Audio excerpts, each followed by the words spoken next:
So, a new Mortal Kombat is finally upon us. This is the 11th entry in the long-standing series. It's gonna release, I believe, on April 23rd, 2019. Very highly anticipated, trailers look awesome.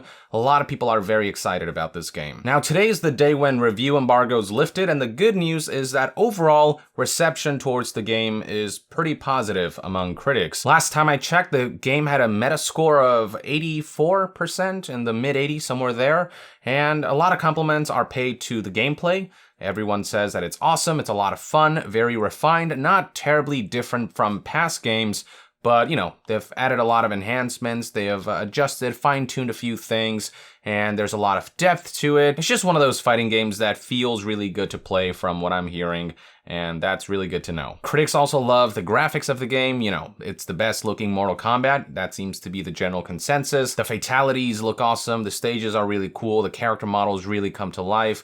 It's all great stuff. There's been a lot of talk about the campaign as well, which is, from what I'm hearing, pretty brief, but also just really good overall. Lots of positive reception there as well. It's, you know, it's Mortal Kombat.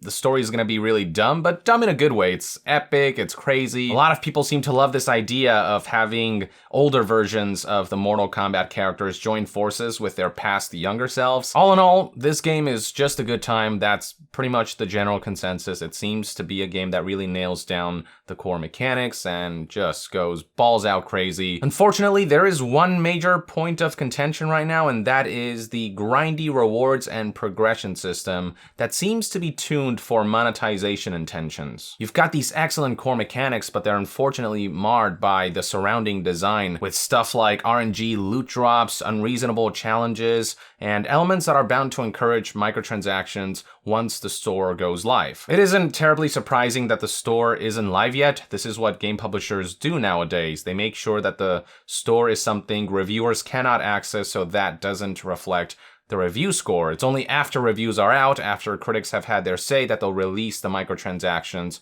so that they can get away with it without drawing too much negative PR. Or at least mitigate negative PR starting out. Eventually communities will rise and, protest. They'll talk about what a shitty system it is and all that, but as long as they can get that meta score up to a certain place, they'll resort to whatever methods to do that. So there are two modes specifically that exemplify the rewards and progression issues with Mortal Kombat 11. Those two modes are the Crypt and Towers of Time. It's in these two modes where players will be unlocking most of their rewards in Mortal Kombat 11, and rewards are about what you'd expect in a fighting game, stuff like customization options. In the case of this specific game, you've got things like fatalities that you can unlock, cosmetic items for characters, intro and outro animations, taunts, you name it. There's a bunch of stuff that you can unlock for all the myriad characters featured in this title. Unfortunately, instead of allowing players to reasonably unlock all of these cool things, they add a lot of filler and a lot of padding to make sure that they have to grind for a long time to get to the stuff they want. Let's start by discussing the Crypt, which is a mode that has been featured in past Mortal Kombat entries. So the Crypt is this sort of adventure mode where you're just exploring a dungeon. It turns the game into a very basic dungeon crawler of sorts. The way it works in Mortal Kombat 11 is that you play in third person over the shoulder view, and you just kind of walk around, you solve puzzles, find Easter eggs and secrets, and along the way there are plenty of loot chests that you can loot from along the way. The loot chests are the focus of the Crypt. It's basically this giant loot box dungeon. Now the caveat with these loot chests is that you can't just open them, you have to pay coins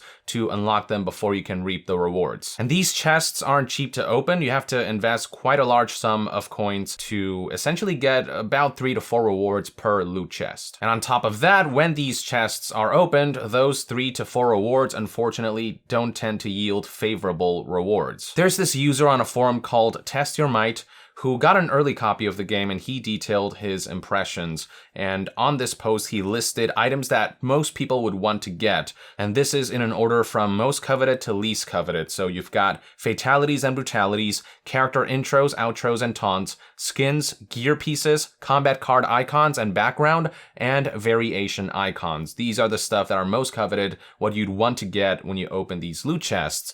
But unfortunately, to make sure you don't get those as often, the game pads this stuff with other filler content like character augments, in-game currency, crypt key items to open certain doors, Tower of Time consumables, and we'll get to Tower of Time later, recipes to craft keys, materials for said recipes, and other extraneous stuff like concept art, music, and character renders. So you're spending all of these coins, but instead of yielding a fatality, it is most likely that you might get a concept art or any one of these items, a key, some consumable thing that you don't really care about. And the crypt also has a mechanic where you can pay to reset chests, and the more chests you have to reset, the more you have to pay. So once you pay to reset, you have to go back and pay to reopen them, and this vicious cycle continues. You're getting mostly shit stuff. It's this very obvious grind wall that they're trying to make you climb over, and it's not very fun. Let's now talk about Towers of Time. So the towers, they're classic Mortal Kombat. You climb through the ranks and beat each opponent,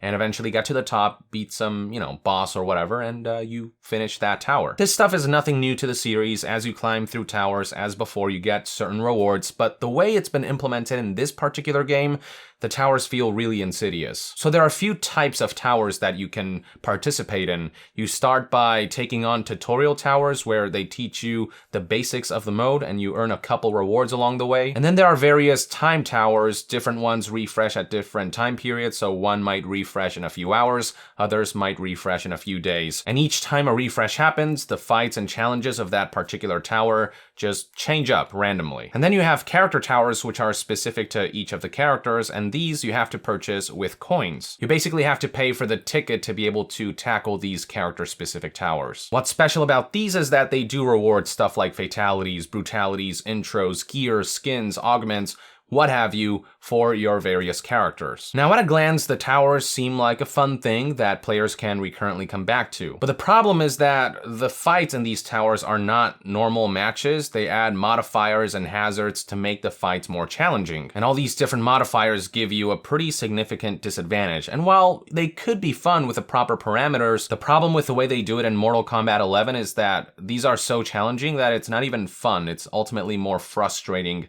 than anything else. This forum post provided a few examples of some of the hazards and modifiers you can expect. So you've got things like unblockable laser grids that constantly attack you mid-match, homing missiles that lifesteal, periodic earthquakes, frozen ground that freezes you, acid clouds, etc. And then I've seen other outlets talk about their own experiences with these modifiers. They've faced opponents who will light you on fire with every hit, or who will electrify you if you stand too close to them for a second or two. Combine that with an AI that can be unforgiving with how well it reads your moves, and what you're left with is a mode that could have been something really compelling, but ultimately isn't fun, and more often than not, walls off progression. Now, there are ways to mitigate the difficulty of Tower of Time matches and challenges by equipping what are called augments and by using consumable passive buffs, but there are a slew of issues with these as well. Augments in particular are pretty convoluted, and it's probably been intentionally made so. So augments are essentially buffs that you can equip to characters' gear. Character gear serve two functions. First, they are cosmetic items that change up the character's look.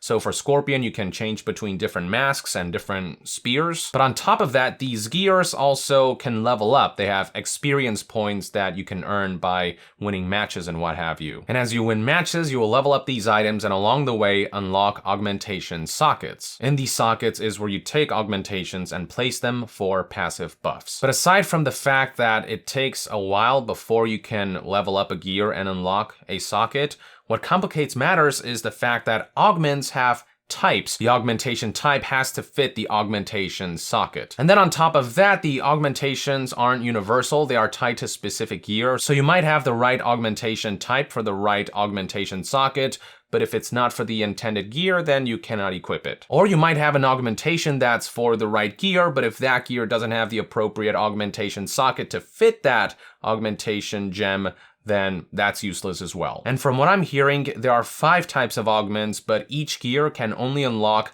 up to 3 types of augmentation sockets. And as you level up gear, the type of sockets you get for them, they unlock at random. So you could have 3 of the same ones, 2 that are the same and 1 that's different. You might get 3 different ones. Any number of combinations can occur. Now the game knows that this is an inconvenience, which is why you can re-roll socket types for your gear. When you re-roll, it's also random, so you might not ultimately get the thing you want, and every re-roll will cost you 1,000 coins. And so yeah, the stars basically have to align for you to be able to implement the right augments to make the build you want. As for what types of augments you can get, they add buffs like, extra damage for specific attacks or overall increase in damage, as well as resistance to specific damage types or resistance to overall damage. Now here's the thing, if you happen to find a piece of gear for a character that you think looks cooler and you want to equip that, guess what? That gear starts at level 1, so you're gonna have to start that whole process all over again. You have to level up, unlock slots, find augmentations that fit the slots,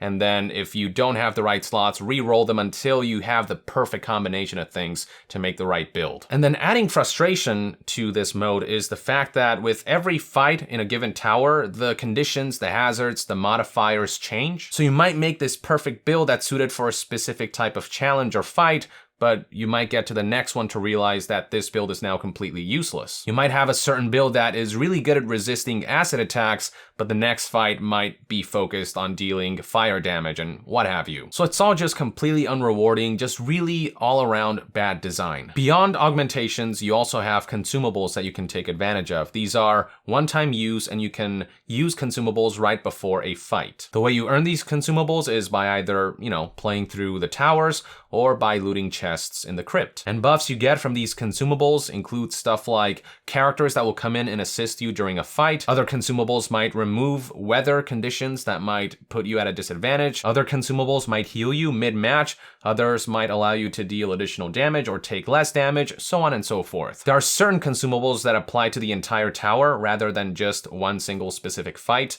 But because of the way this mode works, because every fight is so different, a tower-wide consumable might be useful in some fights, but they might be a complete waste in others. And the thing to note about these towers is that the modifiers and hazards they add, it makes the fights really, really challenging. And the developers know just how unreasonable they made some of these matches because they implemented a mechanic called skip tokens, which you can earn, and when you spend them, they'll allow you to skip a match altogether. Yeah, when a game implements mechanics that allow you to skip certain portions, you know that something's been artificially designed to be more difficult, that certain things have been modified in such a way that it ultimately encourages monetization. It encourages people to pursue these skip tokens rather than actually play the game. It seems pretty obvious that the reason they designed this game the way they did was because they're priming it for hardcore monetization. Now, because the store isn't live yet, because of the strategy that Warner Brothers Games employed here of getting review copies out that don't have monetization in place, we honestly don't know right now how exactly the monetization will work and how it will tie to all of these different grind walls. But you can definitely see that the pieces are in place, that the grind walls have been implemented in such a way that it will strong-arm players to spend extra cash. This is a classic move from game publishers and developers. They will purposely cause a problem in a game so they can then sell you the solution. They'll make Mortal Kombat 11's towers unreasonably challenging so they can sell you things like skip tokens that allow you to mitigate the grind and the progression wall. Stuff like this is just incredibly scummy, and it's what you might expect from a mobile game rather than a premium-priced $60 AAA game. This goes doubly true when you consider that Mortal Kombat 11 does intend to sell DLC. We know the first DLC is going to be Shen Tsung, who is a veteran series, by the way, which is kind of frustrating. They are reselling us old characters rather than introducing new ones. And then on top of that, another series veteran, Shao Kahn, has been locked behind a pre-order bonus. I think few will disagree that locking an entire character behind a pre-order bonus, especially one as iconic as Shao Kahn, is ridiculous. He should be available to everyone by default in the base game. It's just one greedy scheme on top of another for Mortal Kombat 11, and this is classic Warner Brothers games. You may recall that the publisher did something similar with Middle-earth: Shadow of War, which completely marred that unique nemesis system by including orcs and loot boxes and allowing players to pay for said loot boxes and pay their way to victory. It's such a shame to see that Mortal Kombat 11 is getting a pretty similar treatment. The game's got a crap reward system, it's got got grind walls up the wazoo. It's got unnecessary complications to further pad things out. And this is all in there intentionally so that players can pay to not have to deal with this shit. Now, we still don't have all the information. More information will come to light once the store goes live following the game's launch. So we'll have to wait until then, but I would highly recommend that you brace yourselves. They're going to introduce the Time Crystals premium currency, and who knows what sort of stuff you'll be able to spend that currency on in order to skip your way around the game and mitigate some of the poor design choices that were intentionally made to incentivize monetization. Damn shame, really. There's seemingly a lot to love about this game. The core mechanics are super solid, but as usual, companies are obsessed enough with monetization that they'll go out of their way to mar overall design just to make a quick buck. That's all I have to say on the matter. I'd love to hear what your take is on what people are saying about the game's grind walls and design choices in the comments below. With that, I would like to end this news update and discussion video. Thank you for tuning in. To be further updated on all things gaming news, reviews, and discussions, stay tuned right here on Young Yeah. I'll see you guys next time. Young out.